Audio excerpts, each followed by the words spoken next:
and the relevant stakeholders on e-waste in East Africa to deliberate on issues involving on the management of e-waste in the region. I also take note that the East African member states are currently implementing the 2022-2025 regional e-waste management strategy, which has 5 pillars.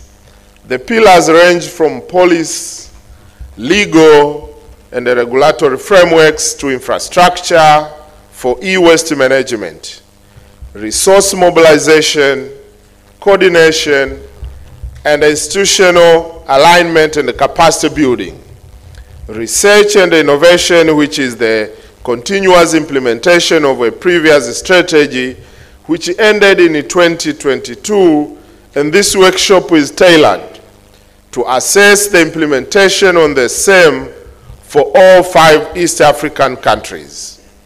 E-waste is considered as one of the fastest growing wastes in the world, which are toxic and non-biodegradable. The increase of e-waste volume is a result of the increase of electronic communication equipment coupled by the ongoing digital transformation in our countries. I am informed that the workshop will not only contribute towards achieving sustainable e-waste management in the region, but also contribute towards mitigating the negative impacts caused by the e-waste in the region. We can achieve this by working together and sharing relevant information in the management of e-waste. Distinguished guests, as a country, we have long recognized the need to streamline and coordinate e-waste management initiatives across the country by bringing together all stakeholders in the management of e-waste in our country through formulating relevant laws, regulations, standards, guidelines, and capacity building.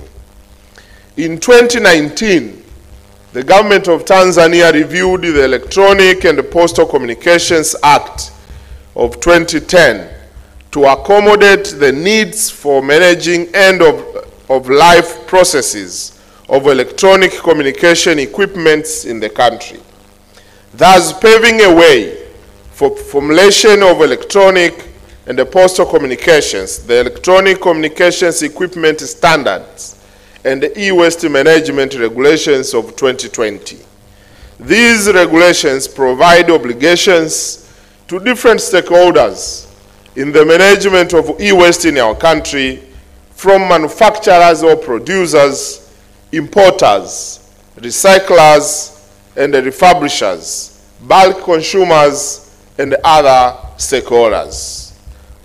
Proliferation of substandards, counterfeit, and the used electronic products significantly contributed to the increased e-waste in our region. It is therefore important to manage the influx of substandards, counterfeits, and the used products, which in return will substantially decrease the amount of e-waste in our region. On the other hand, e-waste may also contribute to sources of raw materials. Recovery and recycling are performed in an environmentally sound manner. As developing countries, we have not put proper processes for handling electrical and electronic equipment as they enter our countries up to their end of life, and therefore missing to utilize the role of producers in managing e-waste. The involvement of manufacturers and the importers through the Extended Producer Responsibility, EPR, is important toward realizing efficient management of e-wastes. Tanzania is on its early stages of implementing the Extended Producer Responsibility, where producers, of e-waste will be paying an advance eco levy fees for each electronic communication equipment that is introduced in the market in respect of the handling of the end-of-life processes and the environmental sound disposal. East African countries, like other developing countries, have the obligations to build capacity for recycling and the treatment of e-waste in an environmental sound manner. We also need to develop proper processes for collection of e-waste, including putting in place incentives measures such as take-back schemes.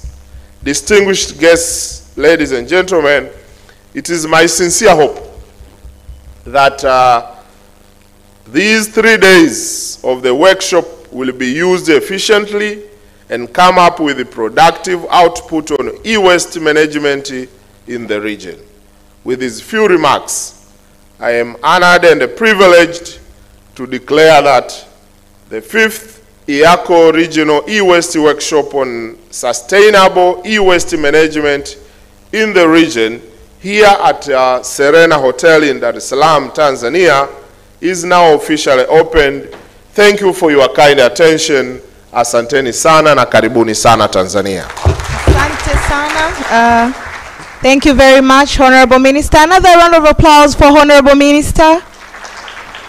Thank you very much. Honorable Minister, we know you have a very tight schedule, but before you leave, we would like to ask for your permission so that we could do the photo session. Thank you very much. We would like to start with delegates from Kenya for the photo session with Honorable Minister. Kenyan delegates.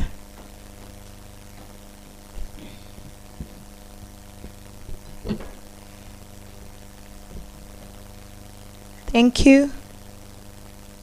Karibu.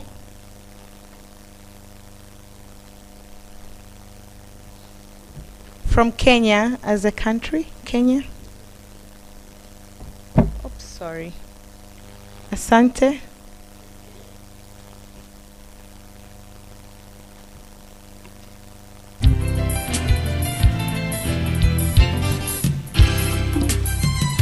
Asante. Thank you very much.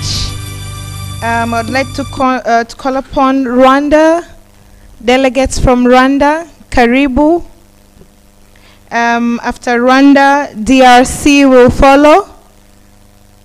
After Rwanda, DRC, get ready. Thank you.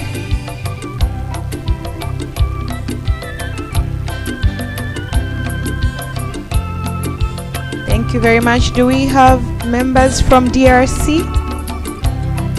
After DRC, South Sudan. South Sudan. After South Sudan, do we have Uganda? Uganda? South Sudan, tafadhali, karibu.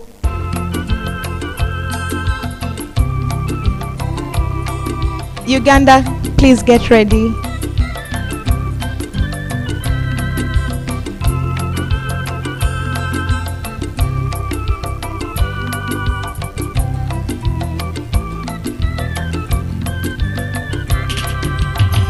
Thank you.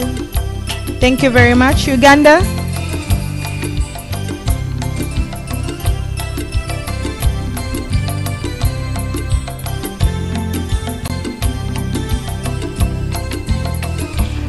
Tanzania, please get ready. Tanzania delegates, please get ready.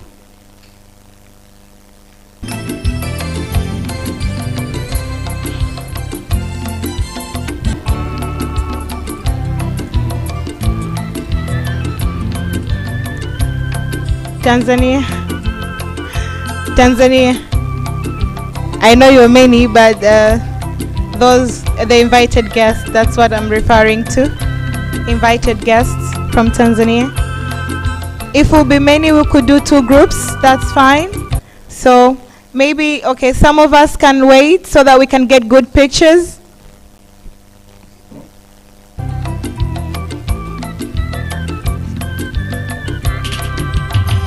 Thank you. I hope photographers are getting good pictures because this is a big group. Thank you. All right, the second group, Tanzania.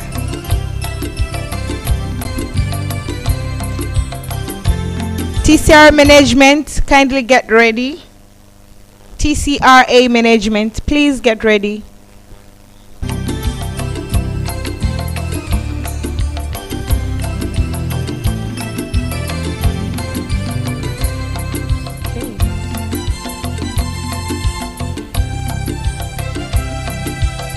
Thank you. TCRA management, kindly come to the stage.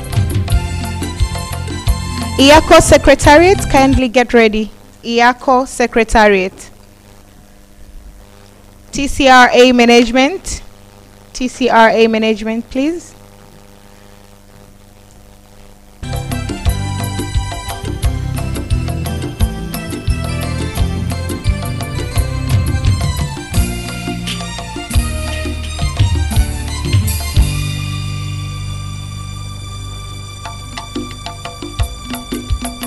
IACO secretariat. And preparatory committee, please get ready. You are next. IACO secretariat. It's only you? All right. Thank you. Preparatory committee, please come forward. Preparatory committee, quickly.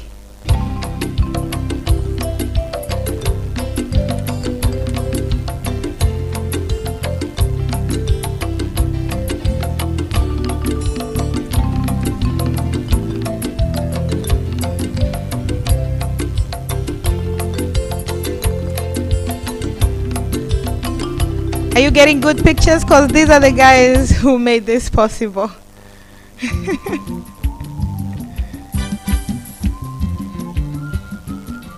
Thank you very much. Honorable Minister, I would also like to recognize the presence of DIT students. Kindly wave at the Minister. So they're also here, they've joined us for this event.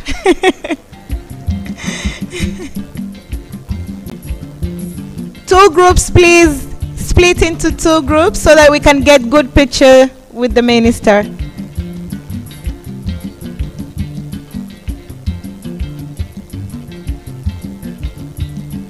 Two groups, I think that's enough so that we can get a good picture. Some of you at the back, we still have, can you come closer this way? Yes, right there. Just squeeze a bit. Great.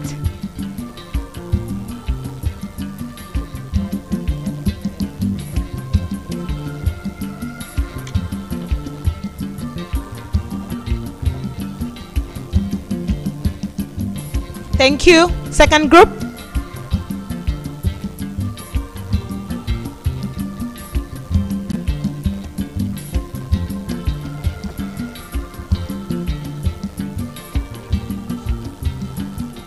Quickly, can you come this side?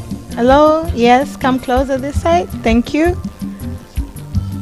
And sogeeni karibu na kiti cha mheshimiwa kidogo mbele. Wengine tusimame nyuma, wafupi tusimame mbele. Thank you very much. Thank you. Honorable Minister, Burundi, I left out Burundi. Burundi delegates, kindly come to the front. Burundi, delegates from Burundi, thank you.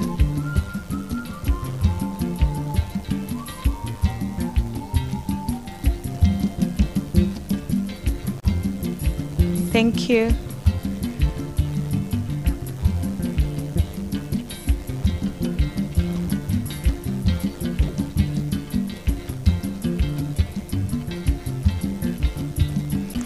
Thank you very much.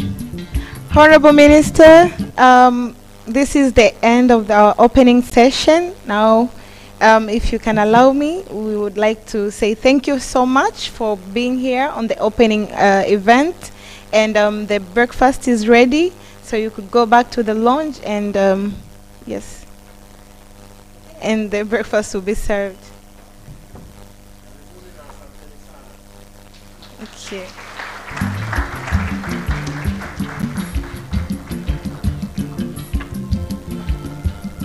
Another round of applause as our minister is walking out. Thank you very much.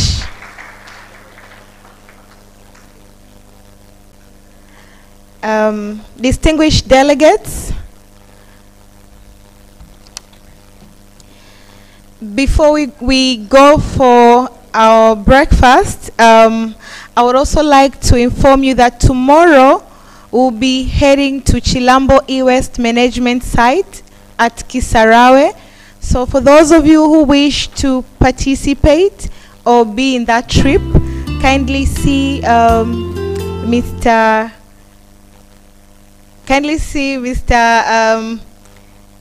Norman, and he will register you. Norman, kindly wave so that they can see you. Thank you. So tomorrow after lunch, we'll all be heading there. So if you're interested, we would like to see this site, you'll see Norman. Ladies and gentlemen, distinguished guests, I would like now to welcome you for breakfast. Breakfast is ready and it's just outside. And we should be back in 15 minutes. 15 minutes so that we can proceed to the next, or to our first presentation before we start our sessions. Thank you very much. Karibuni sana Tanzania.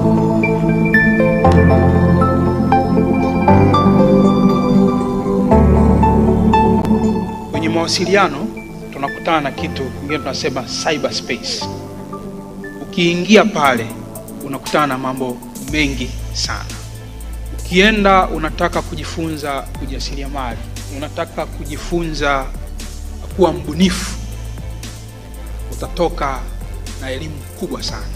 Lakini ukienda bila kujiandaa unataka kufanya nini kwenye mtandao, unaweza ukatoka pia umeharibikiwa. Kwa hiyo ni sehemu ambapo tunatakiwa twende tukiwa tumejiandaa kuvuna mazuri mengi yaliyokuwepo pale. Ndio maana leo tunaona mtu ambaye yuko darasa la 6 naambiwa ametengeneza app, amefanya kitu fulani huko kwenye cyberspace. Kwa siku hizi hatushangai kusikia mtu ameanza kuwa na kampuni yake akiwa mwaka wa 2 chuoni.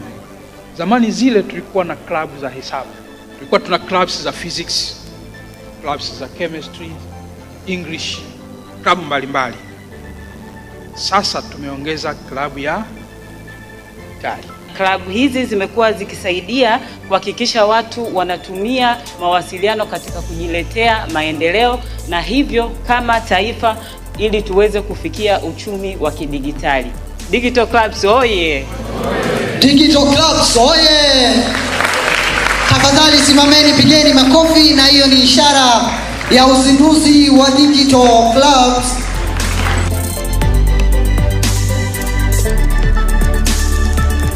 TCRA kwa kushirikiana na wadau wa elimu, TAMISEMI, Wizara ya Elimu, TCU na NACTIVATE inaandaa mkakati mwongozo utakaoeleza bayana namna ya uanzishwaji wa klabu za kidigitali katika shule za msingi, sekondari na vyuo. TCRA inaamini kwa kupitia klabu hizi za kidigitali itapata manufaa yafuatayo: kuongeza wabunifu wenye umri mdogo, kuongeza wataalamu wa sekta ya mawasiliano kwa sababu ni sekta wezeshi, kuwezesha vijana kupata uelewa juu ya sekta ndogo ya mawasiliano, huduma za utangazaji, huduma za internet na simu, huduma za posta na usafirishaji wa vifurushi, kurahisisha mawasiliano pale panapokuwa na ombwe la ufahamu, awareness gap. Na kwa pamoja tutaweza kufikia uchumi wa kidigitali. Mimi ni mwanachama wa Digital Club. Kuna faida nyingi tunazipata sana katika vyama hivyo. Elimu tunaipata ambayo inaenda kutusaidia baadaye. Hata mtu unakutana naye mtaani anafanya kitu ambacho sicho, kuna ule uelewa wa kumuelewesha kipi afanye, kipi asifanye kupitia hizo digital club. Itatusaidia sisi wanafunzi kuweza kuelewa teknolojia kwa upana na kuweza kutatua masuala mbalimbali na kuweza kuepuka vishawishi na vitu vingine ambavyo vinatukabili hasa katika karne hii ama generation yetu ya vijana ama wanachuo kwa ujumla. Matumizi sahihi ya mtandao yanaanza kwa sisi vijana, kwa sababu sisi vijana ndio chachu ya mabadiliko katika nchi yetu, na ndio vijana ambao tunategemewa kuja kuibadilisha nchi hii na kuwafanya watu wengine waweze kujua matumizi sahihi ya mtandao. Kwanza digital club yenyewe inanisaidia kunifanya niwe up to date, yani kunifahamisha mambo yote ambayo yanaendelea kwenye digital. Kuna mambo mengi ambayo tunayafanya kwenye digital club ambayo yako katika upande wa practical tofauti na tunavyovifanya darasani. Kwa sababu darasani tumebezi sana kwenye theory, lakini kwenye digital club tumebezi sana kwenye practical. Kwenye hizi klabu tunaweza kujifunza vitu vingi.